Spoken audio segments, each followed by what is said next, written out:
Have you ever just stopped and thanked your body? Not critiqued it or pinched a bit of belly fat, but really said, hey, thanks for getting me this far. Well, today I'm doing exactly that, because my body has been through a lot and it's still here trying its best. Hi, I'm Julie. I'm 61. And I want to take a moment to appreciate something we overlook, our bodies. I complain about my saggy bits, my wrinkles and my energy dips, but I forget exactly what my body has done for me over the past 61 years. So I grew 3 humans in this body, 3 actual human beings. And that is totally amazing, totally amazing.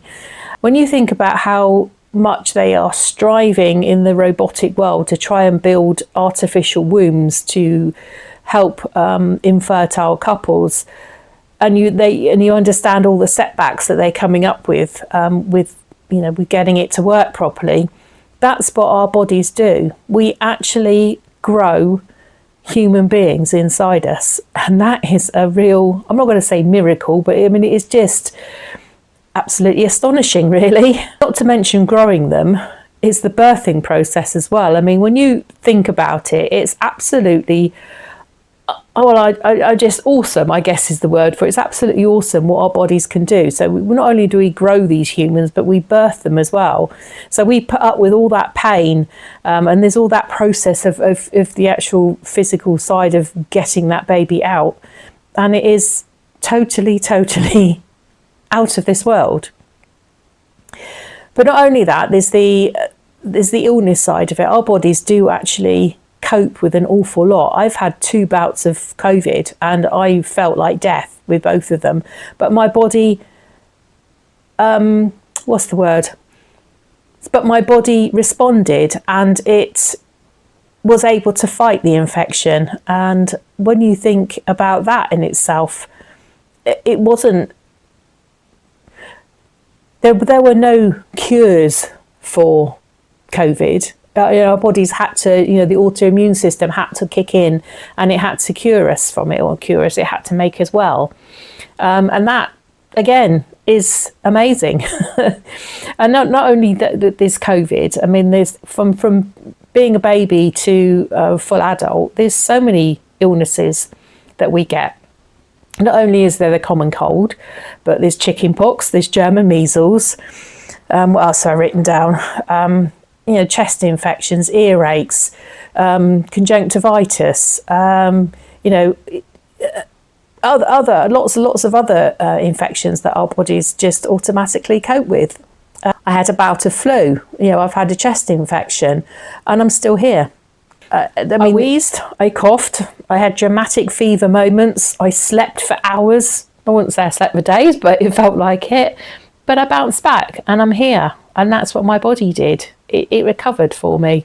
So there's the illnesses that our body helps us with. Any cuts or grazes, it heals. I had a skiing accident once. I tore the ligament in my knee and I fractured a knee bone.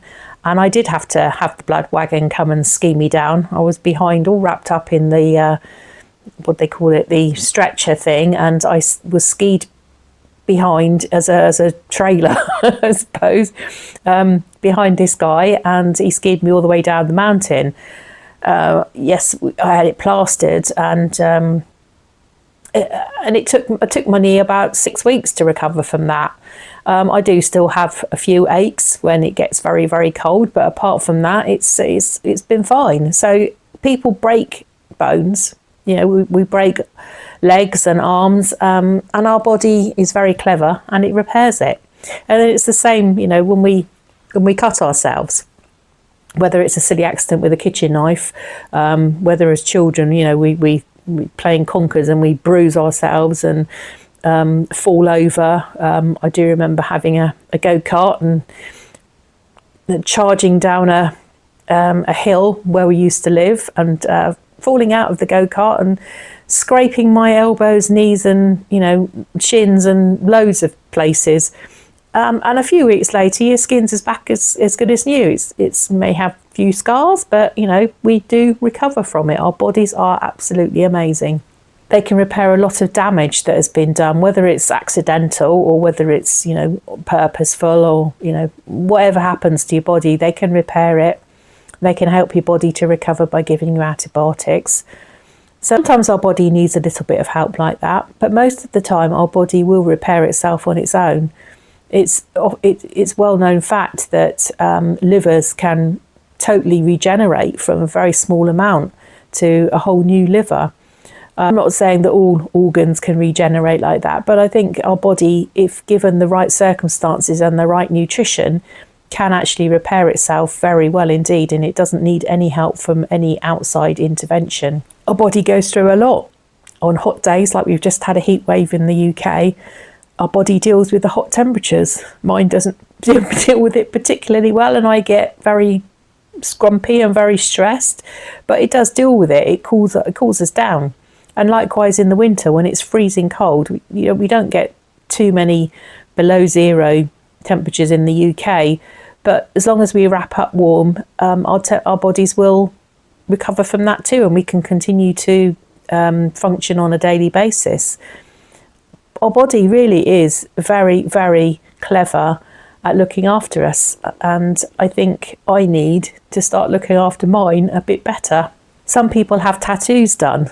I haven't got any tattoos. I am thinking about having one done on my wrist, but that's still just, I don't know, a very late teenage rebellion proposition maybe. But yeah, some people, have tattoos all over them, and it doesn't do them any harm, at least not that I'm aware of. I do know that some can get infected, but our body will put up with a lot. I've had my ears pierced. People have their noses pierced. All sorts of body parts can get pierced, and our body just repairs itself around the intrusion, if you like. We end up with a bit of scar tissue. Bodies are very, very amazing things, and I don't think we underestimate our bodies quite a bit, and I don't think we really appreciate how lucky we are. We injure ourselves in a number of ways that our body just repairs, and we don't have to even think about it. It's just something that automatically happens. Sometimes it feels like it takes forever, but it is an automatic bodily function. Emotionally wise, our brains up here, that our computer system that runs the whole physical body, it helps us recover from heartbreak. It helps us recover from moments of starvation. If we, like with the heartbreak diet, where you just don't eat, you just drink coffee, it helps us to recover sort of our dubious decisions that we make as we're teenagers with, excessive amounts of alcohol, late nights where we barely get any sleep. There were some nights that I do remember where I didn't actually have a sleep, and just got up to go to work the next day. And how our body copes with that, I have absolutely no idea. But when you're young, you can cope with an all-nighter and a hangover. But yeah, some very dubious decisions were made back then. But I'm still here to tell the tale.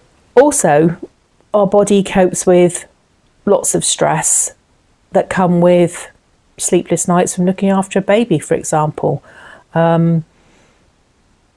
Relationship problems, stress that's to do with jobs, stress that's related to money, any kind of stress like that. And our brain helps our body to cope with it. Yes, it can throw out some curveballs sometimes, and it can make us feel depressed or blue, and sometimes it does come out in a form of your body is less able to cope with something like a common cold. And very often, if you haven't slept very well, or you've had a stressful week at work, or you've got money problems, then you do seem to be more inclined to catch these colds or to get sick in any form of any kind. But we can cope with that, can't we? It's not the end of the world. So I am grateful that even though I've gone through heartbreak and loss of a parent, children leaving home, all the other stress that comes into a normal family life, my body has never allowed my brain to fall into a deep, deep depression. And I know that there will be some people out there that have done that. And I'm not saying that your body doesn't work any better than mine does or any worse than mine does, but I'm grateful that I've never fallen into a deep, deep depression. I have come close at times, but managed to catch it before it got too bad like that. But it's something that I'm very grateful that my body was able to tell me that I needed to do something about it. The big menopause is another process that our body goes through, and it does it naturally, meaning that it has no intervention from any outside forces at all, although sometimes it does feel like it. The menopause is just, not only do we have to put up with, having a monthly period or premenstrual tension and the moods that come with being a fertile woman, fertile human being, but we then, after we've gone through childbirth, we then come to the years where our body has stopped trying to produce a baby, or be ready to produce a baby, I should say, and it slows down. It stops producing the hormones, and your body then goes into full-blown menopause, and you end up with those horrible, horrible hot sweats, the brain fog. Oh my gosh, the brain fog, probably the worst part for me out of the whole thing. But we get through that too. I mean, yes, I'm on hormone replacement therapy, but, I'm lucky enough to be able to get that. Some women can't, or can't take it for whatever medical reason. But our body gets us through it. We don't, fall apart. We don't break down and have to sleep for weeks at a time. It pushes us through it, or over time. We just get through it. So I'm very grateful that my body has held me together. Very, very grateful. It's got me through grief, through joy, through loneliness and laughter. And legs that have taken me on countless walks, arms that have cuddled my children, eyes that are still sparkling, eyes that are just about working. I have beginnings of cataracts, but I'm trying to be positive on that, because I know there is an op that can hopefully reverse what my body has decided it's going to do. But that's the aging process, and it's a natural process. So I'm not going to fault my body for getting to that stage. If that's the only thing that I get through aging, then I will be happy with that. I have to have reading glasses, but that's part of this awful aging process. And I say awful because we'd all like to stay young and fresh and physically active, but it's not going to happen. It's the circle of life, as they say. And no, I'm not going to break into song with the circle of life at all. So you're very welcome. But all the promises that I make my body, that I'm going to get fit, that I'm going to go on a walk every single day, that I'm going to cut out processed foods and sugar, and I don't drink now, but I did consume an awful lot of alcohol in the past. Well, it's not going to be 61 years, is it? Because you can't drink until you're 18, but you know what I mean. I have put it through quite a lot, and now I don't drink, very rarely drink anyway, but I have made lots of other promises to my body over the years, and I've not really treated it very well. But I am trying, as I'm getting older, to be a bit more sympathetic to my body, so that it will continue to help and support me as the years go past. So I'm promising my body now that I'm going to give it a bit more kindness and a bit more love. I'm going to try and do some gentle exercises every day, like stretching exercises, so that I can actually keep very mobile as the years go past. If I've got 2 decades to go, then I'm going to do my very best to stay as active as I can. So stretching exercises, gentle exercise, walking. I'm going to be more compassionate about it. I'm going to have decided that I'm not going to start blaming it for all the wrinkles and for the chubby bits and the saggy bits and the other side of aging. So if I stand in front of the mirror, I'm going to be less critical of it. I'm going to cut this old bird some slack when I look in that mirror, and I'm going to say, yes, you've got a saggy tummy, but that tummy has produced 3 children, and what more can you ask for? Yes, maybe I should have done some exercises after the pregnancies, but I didn't. So this is what I've ended up with. And I'm still, you know, physically able to get out there and get on with my life. So I'm not going to complain about that anymore, because I want the next 2 decades to be about thriving, not surviving.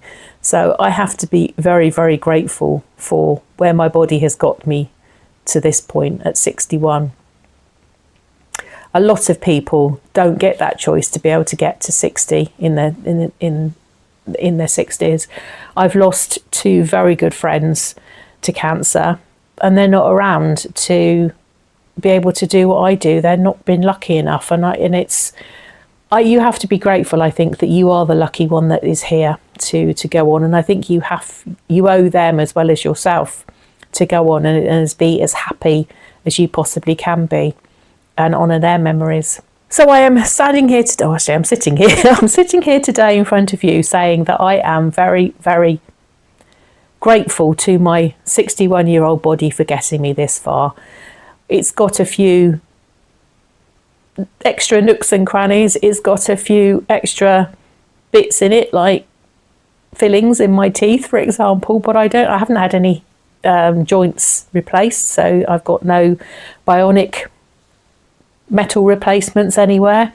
I do have to wear glasses, but I am generally healthy and I am able to get up and walk and drive my car and go visit my family. I can eat what I want. I can drink what I want. I have no restrictions, and I'm a very, very lucky woman to be sat here with that in my life. My body has kept me as healthy as it possibly could do, and for that I am always going to be very grateful. And I will start, I promise, to treat it much, much better in the future. So, what's your body helped you through? And have you ever thanked it? Let's start a little body gratitude movement going on here. Tell me in the comments what your body has survived and what you're proud of. And to my body, thank you for the wrinkles, the stretch marks, the battle scars, and for not giving up on me, even when I gave up on you a little. Really do appreciate it. So if you've liked this really daft video that I've made today about my gratitude to my body, please hit the like button. And if you'd like to subscribe to my channels, you might be able to see some more daft videos at some point. Thank you for watching, and I'll see you soon. Bye bye.